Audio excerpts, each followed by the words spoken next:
Bienvenue dans Émancipation féminine. Si t'en as marre de bosser contre toi-même, de faire semblant ou de te cramer pour prouver que t'es légitime, t'es au bon endroit.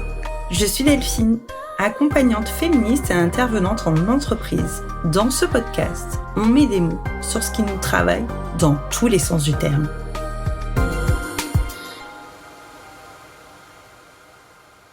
Hello, bonjour à toi qui écoutes.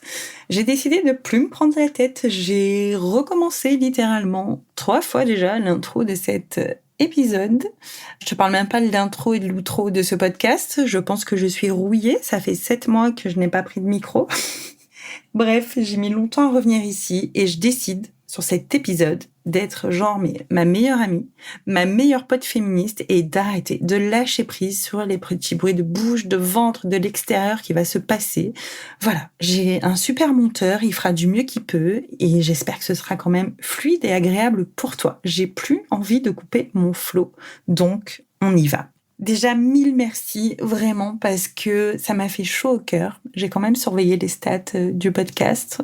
Pendant cette absence de plus de 7 mois, ici, sans création de contenu, il y a eu quand même plus de 250 écoutes. Ça m'a fait tellement chaud au cœur. Donc, merci pour ça. Moi, je suis pas à des milliers de milliards d'écoutes. Donc, à mon niveau, 250 écoutes en ce laps de temps. Ça fait quelques écoutes par mois, mais ça veut dire qu'il y a au moins à chaque fois une ou plusieurs personnes, soit qui découvrent, soit qui redécouvrent cet épisode, cette émission. Et ça me fait du bien. Ça veut dire que je créais pas pour rien, que je créais pas dans le vide. Et vraiment pour ça, un immense merci. Tu peux pas savoir, toi qui écoutes, à quel point ça a ravivé une flamme en moi de me dire que c'était utile. Voilà, moi le podcast ça a toujours été, tiens, je suis un petit peu émue, ça a toujours été un média. J'ai créé mon premier podcast en tout début 2021 et j'ai toujours été à fond dans cette création-là. J'avais une autre émission, je crois qu'elle est toujours diffusée, je sais pas si elle est encore diffusée, qui s'appelait Limite Perso. Voilà, j'ai toujours tout donné, j'adore ce média et ça me fait trop chaud au cœur. 1000 merci. Allez, on passe dans le cœur de cet épisode, c'est beaucoup trop long comme intro. Donc pour celles et ceux qui ne me connaîtraient pas, en 2024, j'ai eu un bébé, mon deuxième, un être méga giga solaire. C'est une tempête solaire cet enfant. Elle est venue déjà chambouler une vie qui était méga remplie en fait. Et même si je l'ai désiré, on l'a désiré plus. On l'a tellement attendu. Il y a eu tellement de galères dans cette grossesse, qui était une grossesse gériatrique, comme on dit. Sympa pour moi, parce que j'avais déjà 40 ans et que elle était compliquée, j'étais alitée. Bref, il y a des épisodes là-dessus, je crois. Donc voilà, à l'époque, j'étais salariée en 2024 à temps plein. J'espérais redevenir entrepreneuse et relancer mon activité Madame Flo Coaching. C'est ce que j'ai fait en septembre 2024 sur mon temps libre. Et j'allais me marier. On s'est mariés au mois d'octobre. Bref, il y avait beaucoup trop de trucs. Mais ce qui me faisait dans tout ça le plus flipper, c'était de reprendre mon travail plus tard que la fin du congé mat. En fait, ma sage-femme, tout ça me disait l'allaitement n'est pas encore bien mis en place. Moi, je préconiserais quand même un arrêt, tout ça. J'avais tellement été en arrêt pour cette grossesse, j'avais été tellement flippée de perdre mon boulot en tant que salariée dans l'immobilier que non, j'ai repris. Puis c'est ma maman qui venait garder mon petit bout de chou à la maison, donc c'était cool. Je passais à 80% 15 jours après, puis j'ai repris en plein été. Après j'étais en vacances, donc j'ai repris à fond les ballons. Vous me connaissez certainement. Pour ceux qui me connaissent pas, mais je suis un peu du genre à fond, un peu tout ou rien. Voilà, je suis comme ça. Donc j'ai repris le travail après mon congé mat et 5 mois plus tard. En fait, mon manager, il remettait en question mes résultats. C'était pas sur les compétences, parce que j'ai eu le droit, tu fais un super boulot. Voilà, on sait pas comment faire avec toi. En gros, on va pas se mentir ici, à travers ce micro. J'ai pas de rancœur envers eux aujourd'hui, je tiens à le dire. Parce que, en fait, il a fait son boulot de manager et c'est une décision, je pense, qui était descendante. Je suis même pas sûre qu'elle venait vraiment de lui. Mais bon, c'est son taf, quoi. Par contre, j'ai pas aimé ce que ça m'a fait derrière. Donc voilà, on remettait pas du tout en cause mes compétences, mais c'était sur mon manque de résultats. Donc je rappelle que ça faisait que 5 mois que j'étais revenue, que plus ou moins personne n'avait de résultats dans l'équipe non plus. Mais bon, c'est un choix. Je suppose, j'ai analysé comme ça de loin, mais je pourrais jamais savoir. Un salaire peut-être trop fort par rapport aux autres. Et voilà, c'était un secteur en crise, l'immobilier, qui l'est toujours d'ailleurs. Et puis ça m'a mis un petit peu une méga claque parce que, waouh, moi j'étais à fond. J'ai pas hésité à revenir alors que j'étais quand même fatiguée. On n'y pas, le postpartum non plus. Et en fait, ça m'a mis une grosse claque. Il s'est passé une semaine comme ça, et puis un collègue qui a un pseudo-lien hiérarchique, mais en vrai, qu'il a pas, quoi. Il m'a fait une remarque banale comme ça sur une réunion. C'était genre, je crois, une semaine ou 10 jours après. Et en fait, ça a juste été la goutte. De base, c'était pas méchant ce qu'il a dit. Il voulait juste savoir comment j'allais finir mon année. Donc, soit il a fait exprès parce qu'il était au courant, soit il était dans l'ignorance de ce qu'on m'avait dit une semaine, 10 jours avant, qu'en gros, on savait pas trop quoi faire de moi. Et moi, ce que j'avais répondu à mon manager à ce moment-là, c'était qu'il prenne une décision vite, en fait, de pas me laisser comme ça parce que c'est pas très agréable. Et bref, il y a eu cette remarque de ce collègue et j'ai craqué. Il n'y a pas d'autre mot. Je me suis fissurée en réunion devant tout le monde. Bon, devant tout le monde, ça va. C'était ce collègue sans vrai lien hiérarchique et 2 autres collègues. Même moi, je me suis pas reconnue, en fait, quoi. Donc, gros craquage, des pleurs. Personne ne comprenait pourquoi. Ou personne ne voulait te dire. Qui comprenait, mais qu'il pouvait rien faire pour moi, quoi. Et en fait, il y a eu le lendemain, grosse crise d'angoisse. Le lendemain, j'ai été pas mal figée, en fait. J'ai eu beaucoup, beaucoup de mal à gérer mes crises d'angoisse. Donc, je les gérais quand j'étais en train de tirer mon lait, quand j'ai été en voiture, quand j'allais manger toute seule. Ça a été très compliqué. Et puis, le surlendemain, j'étais donc à la maison parce que j'étais à 80%. À nouveau, crise d'angoisse, qui est d'angoisse à mort. Et c'est mon mari, en gros, qui m'a dit d'appeler mon médecin parce qu'il m'a jamais vu comme ça, quoi.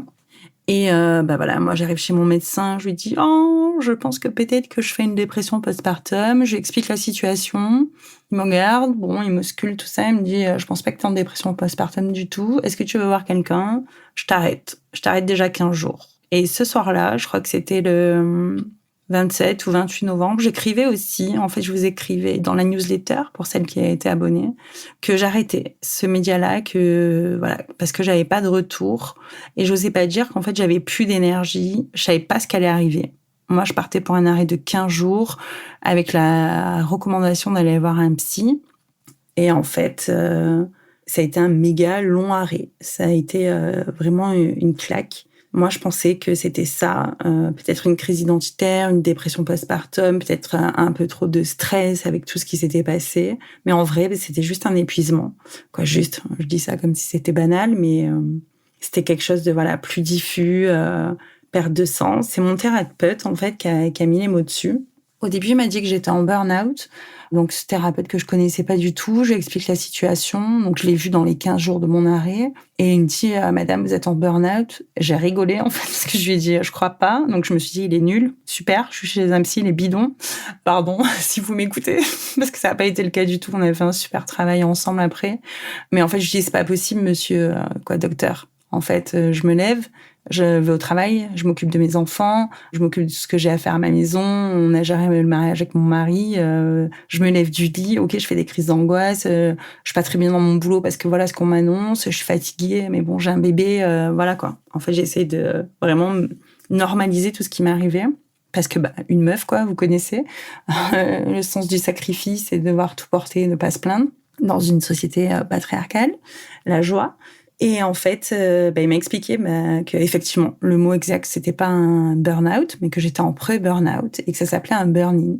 Et là, genre, je suis restée clouée, scotchée, muette. Genre, le truc qui m'arrive pas trop, quoi. J'ai un peu l'habitude des thérapies, donc si j'y vais et que je paye, c'est pas pour rester muette. Et ça m'a vachement secouée, donc on a décidé de se voir toutes les semaines au début. C'était vraiment vital pour moi parce que j'avais mais pas d'énergie, c'était horrible. Donc, j'ai commencé cette thérapie, puis mon médecin m'a arrêtée en tout pendant 7 mois. Et pendant toute cette période, j'ai tout envisagé, même d'arrêter de prendre soin des humains. J'ai tout envisagé, il y a eu cette thérapie et voilà, c'était comme un miroir tendu, en fait. Il avait pas de protocole, spécifique et je le trouvais un peu chelou, au départ, le psy. Il était pas là pour trouver une solution ou quoi, mais il a ouvert un espace, par contre, que j'ai aimé. Il y a des choses que j'ai pas aimées dans ces thérapies, mais l'espace qu'il a ouvert pour que je puisse m'effondrer sans honte, que je puisse rendre les armes, ça a été quand même quelque chose, ça. Et dans cet effondrement, il y a eu des moments de lumière. En fait, voilà, comme je te disais, je voulais plus prendre soin des humains. J'ai pensé à me reconvertir à la base dans l'agriculture. Je voulais faire des fruits, des légumes, mon potager, dire à tout le monde foutez-moi la paix, puis je vais faire un truc utile. En fait, ça va nourrir ma famille, nourrir des gens, faire du bio, pourquoi pas, quoi. Et puis lui, en rigolant, le psy, un jour, il me dit, c'était en janvier, donc ça faisait déjà un peu plus d'un mois que j'étais en thérapie. Il me dit, en fait, ça rapporte pas à l'agriculture. En fait, t'es apicultrice. Moi, vraiment, je suis sortie de là, je me suis dit, c'est un con. Je lui ai dit d'ailleurs, quelques semaines après. J'ai con celui-là, mais... Et en fait, en vrai, ça a fait pop, quoi. Dans ma tête, je me suis dit, putain, mais c'est ça, je vais devenir apicultrice. Et du coup, j'ai acheté un essaim, je suis rentrée dans une asso, ils m'ont appris à construire une ruche. Et c'était juste énorme, en fait. Ça m'a fait tellement de bien de passer autant d'heures dans la nature, à observer, essayer de comprendre, à prendre soin, à pas trop s'immiscer. C'est ça que j'aime beaucoup avec mes petites abeilles, mes petites chouchoutes. C'est que elles font leur life. Et puis c'est une société tellement matriarcale, inspirante. J'ai envie de vous dire. Voilà, c'était juste... ça m'a fait beaucoup de bien. Ça a mis du temps, l'énergie a mis du temps à revenir, mais ces moments-là, ces espaces-là, le samedi matin, pendant 3-4 heures, être dans la nature, apprendre, essayer de comprendre, ça m'a reconstruite, en fait, vraiment. En plus de la thérapie, ça m'a vraiment, vraiment fait du bien. Et puis, dans cet effondrement-là aussi, il y a eu d'autres lumières, et c'était celle des livres. J'ai repris un bloc de livres, de lecture féministe, et ça m'a fait tellement de bien. Beaucoup de Mona Chollet. J'entendais beaucoup parler d'elle et désolée, on est en 2025, j'avais jamais ouvert un livre de Mona Chollet. Ils sont what the fuck. Lorraine Bastide aussi, beaucoup de podcasts, beaucoup de militantisme pour moi. Donc en fait, ça m'a permis aussi de relativiser les réseaux sociaux parce que je me suis rendu compte que, en fait, avec 100 abonnés sur Insta, juste en parlant et en militant et en répondant sur des contenus féministes, j'avais des putains de vues sur mon compte alors que je produisais rien. Alors ça m'a fait tellement de bien aussi de relativiser ça. Et puis voilà, petit à petit, j'ai pu exprimer la colère, la clarté et l'alignement s'est retrouvé. Mais ça a mis beaucoup de temps en fait. J'ai mis 5 mois à être vraiment paumée comme ça. Et puis, j'ai recommencé à rêver d'un espace, en fait, pour nous, pour vous. J'ai tout imaginé. J'ai voulu ouvrir une librairie, un café-librairie féministe. J'ai commencé à faire un plan d'action et tout. En fait, je partais vraiment dans tous les sens. Le psy se moquait doucement de moi parce qu'il disait qu'en gros, c'était vraiment pas le moment de se concentrer sur ce qu'on allait faire après. Le but, c'était vraiment de traverser ça, ce temps-là, et de surtout pas finir en burn-out. Parce que moi, je voulais reprendre le travail à un moment donné. En fait, il s'est un peu fâché et du coup, ils ont échangé avec mon médecin et il n'était pas du tout d'accord pour la reprise du travail. Il avait peur que je bascule définitivement dans le burn-out. Et c'était très rapide en plus. Je crois que j'étais en début février ou quelque chose comme ça. Je voulais reprendre parce que cette peur-là déjà, mais en fait, c'était quoi la décision qu'en interne ils prenaient pour moi. J'étais vachement déçue en interne. À part une personne... une seule personne a pris des nouvelles de moi, donc ça voulait bien dire la place que j'avais aussi. Ça, c'était une grosse déception humainement, en fait. Voilà, je le mets là parce que c'est important pour moi de le déposer. Et, c'était pas très cool. C'était pas très cool, j'ai trouvé. Je sais pas si les autres, ils avaient une interdiction, ils s'en foutaient royal, mais voilà, il n'y a pas eu de contact. À part d'une seule personne, et ça m'a fait du bien parce que je travaillais vraiment en binôme avec elle. D'ailleurs, tout ça s'est passé quand elle était en vacances et je me suis souvent dit, si elle était pas partie en vacances, est-ce que ça serait arrivé en fait? C'est con, des fois on se raccroche à des trucs quand on n'est pas bien. Et voilà, donc j'ai recommencé à rêver, c'est ça que j'étais en train de te dire. Je rêvais d'ouvrir dans Aix-en-Provence une librairie, bibliothèque, café féministe. Je m'étais dit, on va l'appeler chez Mona. Je vais inviter Mona Chollet. Je vais faire des conférences. J'étais à bloc. En fait, ça m'animait tellement. Et en fait, après cet espace-là, il s'est déplacé. Et j'ai fait une fresque de l'équité grand public. Je crois que c'était en mai. quelque chose comme ça, en ligne, parce que je recherchais, je me disais, OK, j'ai envie de recréer mon entreprise, qu'est-ce qui va se passer? Donc, je vous passe les détails, que j'ai pris un avocat, que voilà, bref, l'entreprise et moi, on a convenu de se séparer d'un bon accord, en fait, voilà, tout simplement, entre avocats respectifs.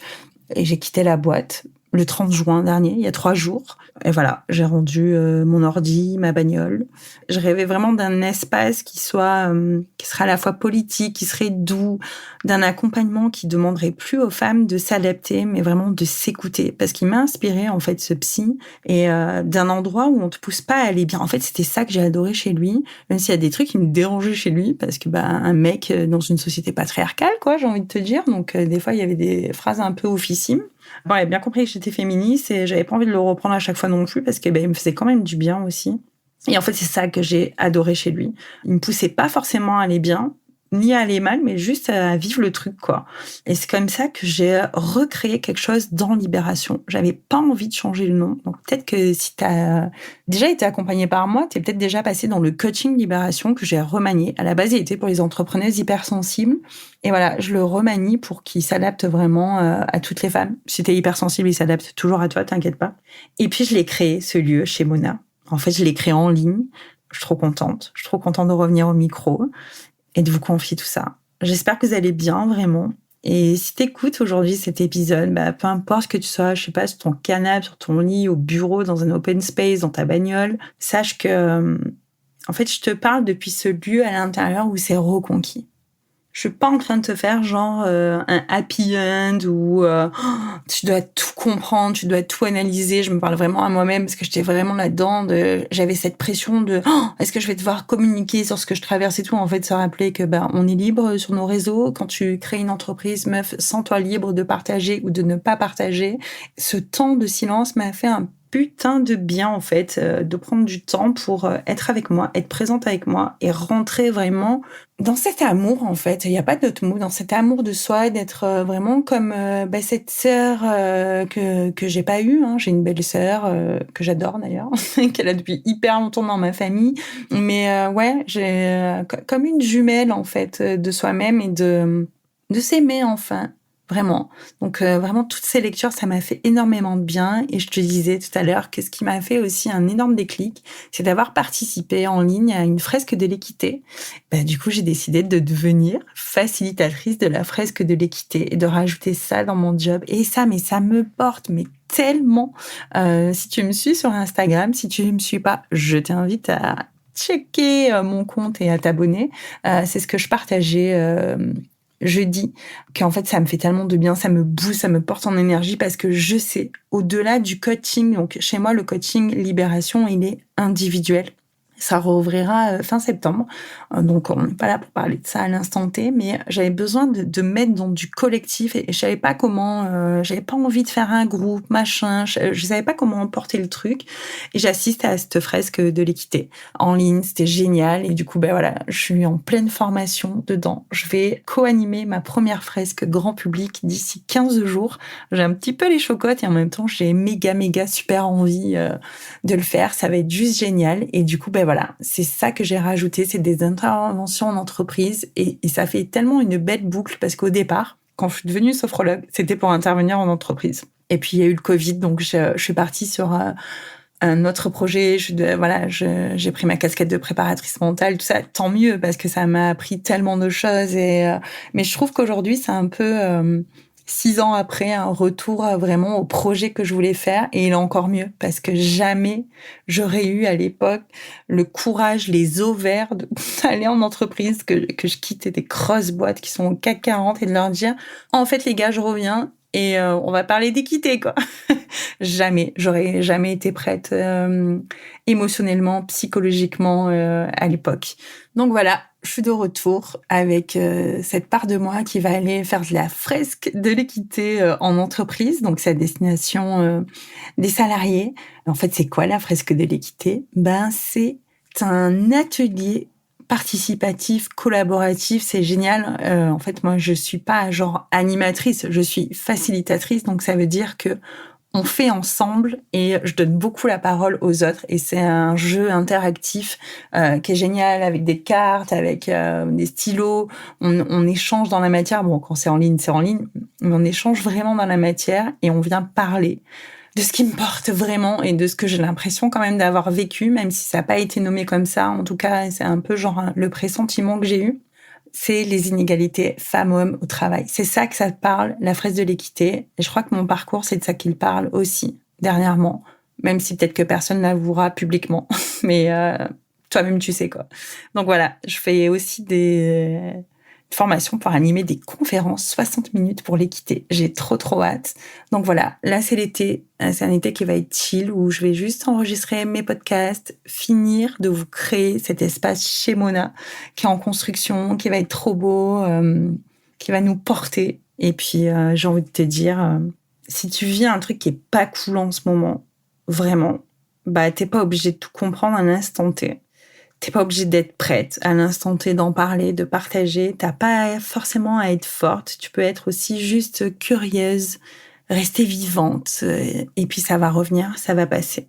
En tout cas, je t'apporte un gros câlin si c'est une période qui est pas cool pour toi. Si tu vis une période méga cool, eh ben feu quoi. Et merci d'être là. À nouveau, bienvenue chez toi. Bienvenue chez nous. T'as aimé cet épisode? La meilleure façon de me soutenir, c'est de t'abonner au podcast. Et si tu veux que d'autres femmes tombent dessus, tu peux lui mettre 5 étoiles et un petit mot sur Spotify ou encore tu peux le partager directement à une personne qui en aurait bien besoin. Merci d'être là et on se retrouve dans 15 jours.